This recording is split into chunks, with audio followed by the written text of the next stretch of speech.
ई आकाशवाणी गोरखपुर। अब रुआ सभे वेद प्रकाश पाठक से भोजपुरी में समाचार सुनी। कोविड मरीजन क संख्या फिर से बढ़ती हुए श्रोता लोगिन से अपील बाटे कि हमें कोनो कोताही न बरतें, सज्जो सुरक्षा उपाय का पालन करें और 45 बरिस से ज्यादा उम्र के सज्जो लोग बेहिचक टीका लगवावें।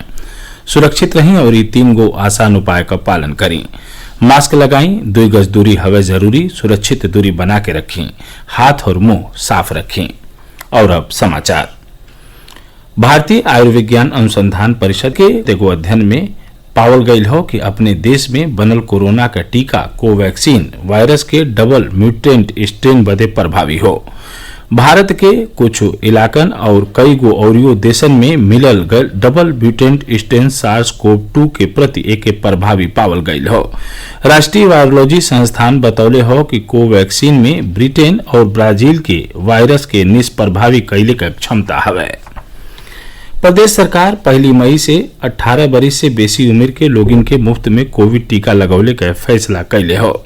मुख्यमंत्री योगी आदित्यनाथ के अध्यक्षता में भइल मंत्रिमंडल के बैठकी में ये फैसला लिहल गयी।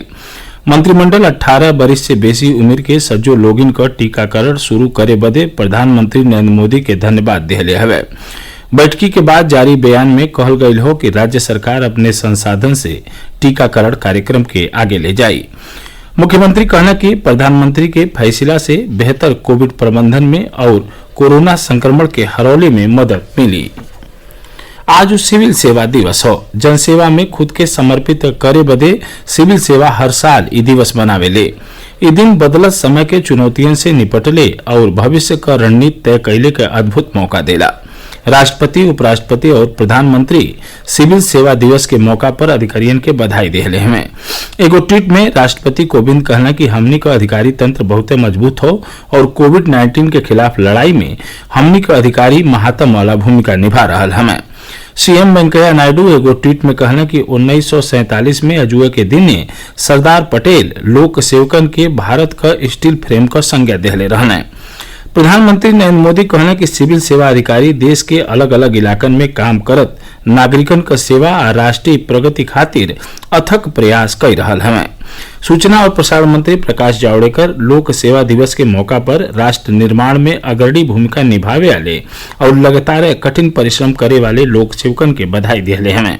वहां के कहने की महामारी के दौरान लोक सेवक पूर्ण समर्पण से प्रशंसनीय कार्य कैले। रामनवमी आज देश भर में धार्मिक श्रद्धा और उत्साह के साथ मनावल जा रहा हो। ये पर्व भगवान विष्णु का 7वां अवतार भगवान राम के जन्म दिवस के रूप में मनावल जाला। अयोध्या में आज चैत्र रामनवमी पर उत्साह छौले रहल। सज्जो मंदिरन में राम जन्मोत्सव धूमधाम से मनावल गये। मध्यान्ह मंगल ध्वनियन के बीचे रामलला के प्रकट होते पूरा अयोध्या हर्षोल्लास में डूब गई और यह मौका पर आरोग्य प्रार्थना कैल गये। वैश्विक महामारी कोरोना प्रोटोकॉल के चलते अयोध्या में श्रद्धालुओं के न अइले का आग्रह संत कैले रहना और मंदिर का पट आम श्रद्धालुओं खातिर बन रहल, जेकरे नाते अयोध्या सूना सूना रहल और प्रशासन कोरोना प्रोटोकॉल का सख्ती से पालन करौलस। एगो रिपोर्ट। नवमी तिथि मधुमास पुनीता शुक्ल पक्ष अभिजीत हरपीता मध्य दिवस अदसीत न धामा पावन काल लोक विश्रामा। गोस्वामी तुलसीदास के भगवान श्री राम के जन्म पर यह अनुभव सगरो अयोध्या आज महसूस किहिस। दोपहरिया 12 बजते राम जन्म भूमि के साथन सबहिन मंदिरन के पट बड़ी आरती के साथे खुला और भय प्रकट के पाला दीन दयाला कौशल्या हितकारी के आवाज गूंजे लाग। मंदिरन में जमा साधु संत और पुजारी गले मिलकर एक दूसरे का बधाई दीन और प्रसाद पाई। अयोध्या से राजिंदर सोनी।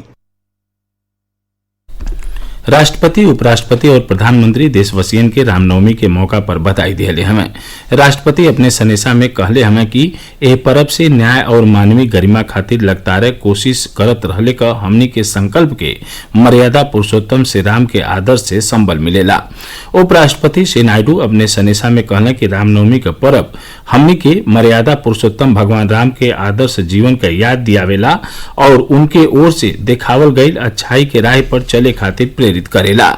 श्री मोदी कहला कि आज रामनवमी हो और मर्यादा पुरुषोत्तम श्री राम को सबके खातिर यह संदेशा हो कि हमनी सब मर्यादा का पालन करें। प्रधानमंत्री कहला कि संकट के घड़ी में हमनी के दवाई भी कड़ाई भी का मंत्र याद रखे के होई। प्रदेश के राज्यपाल आनंदीबेन पटेल और मुख्यमंत्री योगी आदित्यनाथ सज्जो प्रदेशवासियन के रामनवमी के पावन पर्व पर शुभकामना देहले हमें। एक साथ भोजपुरी समाचार बुलेटिन पूरा भइल। नमस्कार।